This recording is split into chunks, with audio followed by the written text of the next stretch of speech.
Welcome to the world's most comprehensive PE ratio video ever. Okay, maybe not, but hopefully by the end of this video, you'll have a decent understanding of the majestic ratio everyone, including Warren Buffett, swear by. The price to earnings ratio is one of the most widely used analysis metric by investors and analysts for determining a company's valuation. It's used to find out whether a company is overvalued or undervalued, and it surrounds the premise of earnings. Okay, enough of that. In all seriousness, it indicates the dollar amount an investor can expect to invest in a company in order to receive $1 of that company's earnings.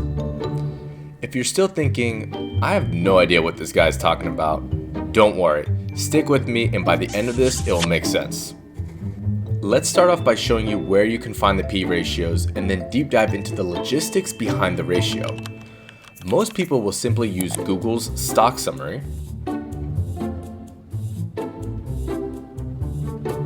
however, I prefer to use Guru Focus. If you're not familiar with Guru Focus, they have a lot of good information and analysis on companies. What I like about them is they break down all their calculations and allow you to deep dive into all the metrics. It really helps when trying to evaluate and understand the entire picture. So what exactly is the PE ratio? Now, since you're not a peasant and you use your time wisely, you probably won't have to calculate the PE ratio yourself. Knowing you will take advantage of the many websites that do this work for you. But it is good to know the calculation as it emphasizes what the P ratio actually is and how to evaluate its results. With that being said, the PE ratio measures current price of a stock relative to its EPS, also known as its earnings per share. The calculation looks like the following. We will go more into the EPS in another video. For now, you can find the EPS on Guru Focus, and if you are really curious, they give you a breakdown of the calculation. So, due to the PE ratio calculation inputs, PE ratios are used by investors and analysts to determine the relative value of a company's shares in an apples-to-apples comparison. This is key. Remember, apples to apples. I swear, if you stick an orange in there, you're only going to confuse yourself. Alright, what number represents a low or high PE ratio? Unfortunately, contrary to popular belief, there is no specific number. What? When deciding which number is a high or low PE ratio, you need to compare it to a benchmark. No, not that kind of benchmark. More along the lines of companies that reside in the same industry or sector. For example, it's not advised to compare Apple, a technology company, against Chevron, an oil, energy, natural gas company. The reason being is that each industry and/or sector conducts business differently. They have different possible growth rates, different seasonalities financially, etc. Each sector and industry will have its own average PE ratio. Once you have established the industry's average PE ratio, a good rule of thumb is anything above the average is considered a high PE ratio, and anything below the average is considered a low PE ratio. Just note, benchmarks can be skewed. Remember, entire industries can become overvalued. This is what happened in the dot-com crash. To effectively use the PE ratio, you should understand what's happening in the company's industry or sector that you are evaluating. You don't want to assume a PE ratio is high or low because the sector is over or undervalued. To try and avoid this, it is recommended to look at historical PE ratios for that industry or sector and see if there are any signs of anomalies. Unless you really understand the industry and market trends, this can be hard to determine at times. So where do you find sectors or industry P ratios? Well, look no further than FinWiz. FinWiz has a great feature on their website to see P ratios with various groupings, such as sectors, industries, capitalizations, etc. By the way, I will leave all the useful links in the description below.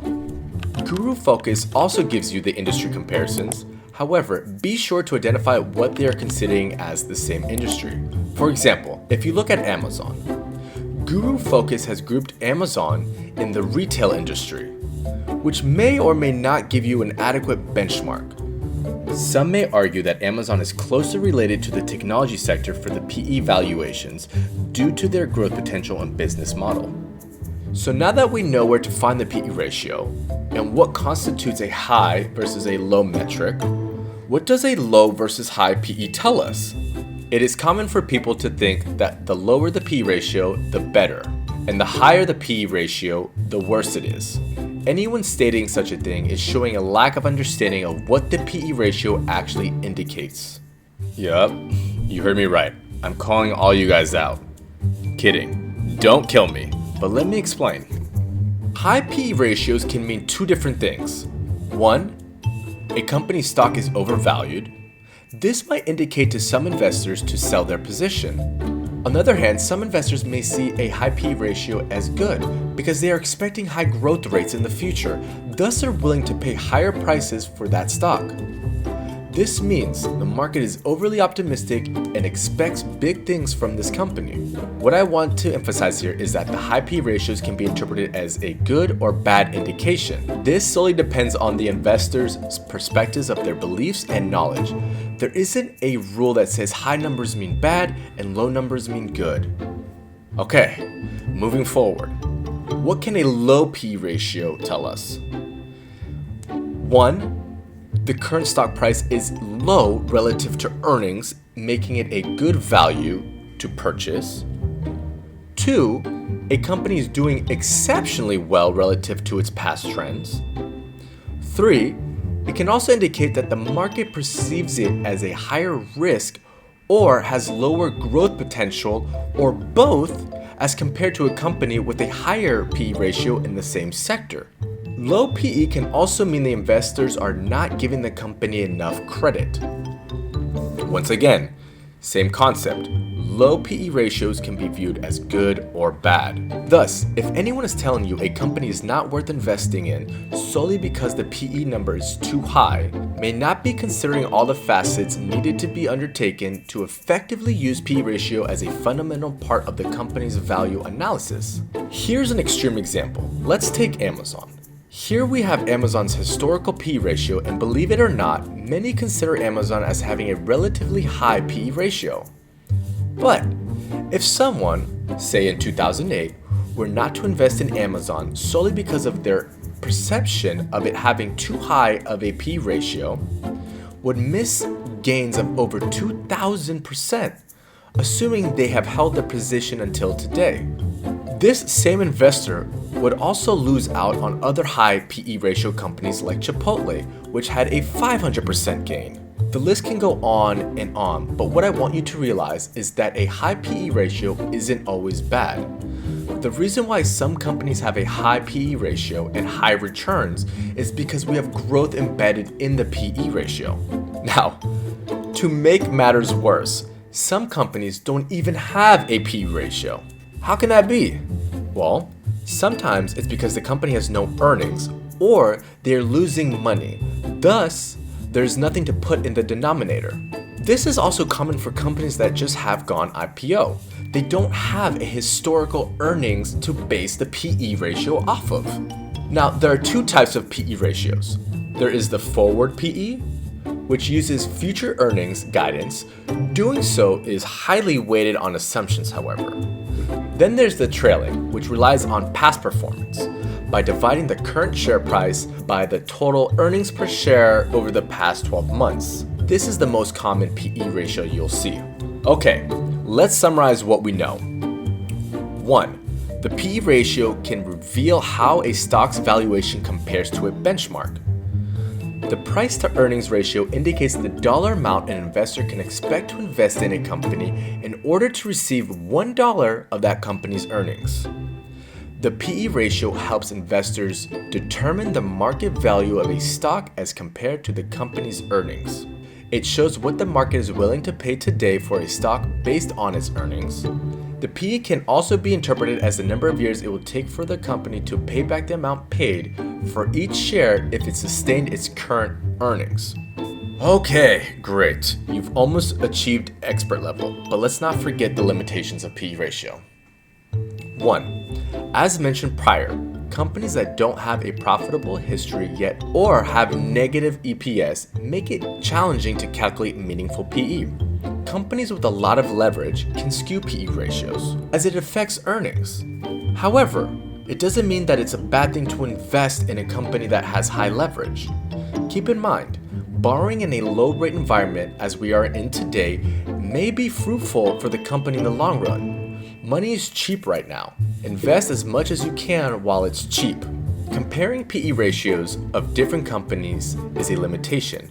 Valuations and growth rates of companies may vary wildly between sectors due to both having different ways of earning money.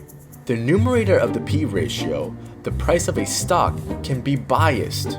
Remember, the market determines the price, and the market at times can be a very sensitive person. Bad news can lower the price of a stock, but that does not necessarily mean the company is any less valuable in actuality. The denominator, which looks at the earnings, can also easily be manipulated as the companies themselves report the numbers.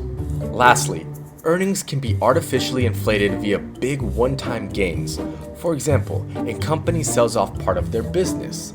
This could dramatically lower PE as a result and make the stock look cheap. The opposite can be true with big one-time charges. Think charges for litigation or fines.